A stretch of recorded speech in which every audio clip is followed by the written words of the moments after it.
Hey, it's Ken with the Gutter Boys, and it is 13 degrees below zero. So today I wanted to talk to you about something that is going to be an issue for a lot of people. Unfortunately, because of the amount of snow that you see on the roof, the amount of cold that we have, negative 13 today, it's going to be just like below freezing for the next month, and more snow on the way. Unfortunately, it's ice dam season, and so you're going to see a lot of damaged gutters. You're going to see a lot of that.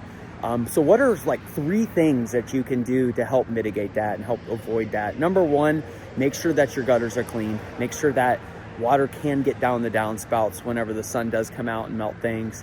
Number 2, make sure your gutters are not improperly pitched. If they're pitched improperly, again, that water's not going to be able to go down a downspout. It's going to be stuck in there.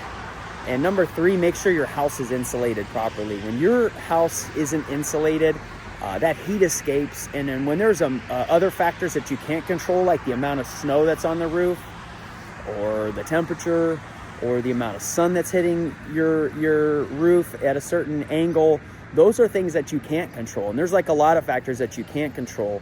And so unfortunately, this time of year, I mean, you're just going to see it. You're going to see these mondo icicles and big chunks of ice, and you can do ice dam removal, which is super expensive. And I'll post some links in the bio so you can get that taken care of. But again, there are like 3 main things you can do. Clean your gutters, make sure your gutters aren't damaged and improperly pitched, and make sure you have your house insulated properly. Those are things that you can control. Ken with the Gutter Boys in Cleveland right now. It is 13 below zero. Stay warm and keep those gutters flowing.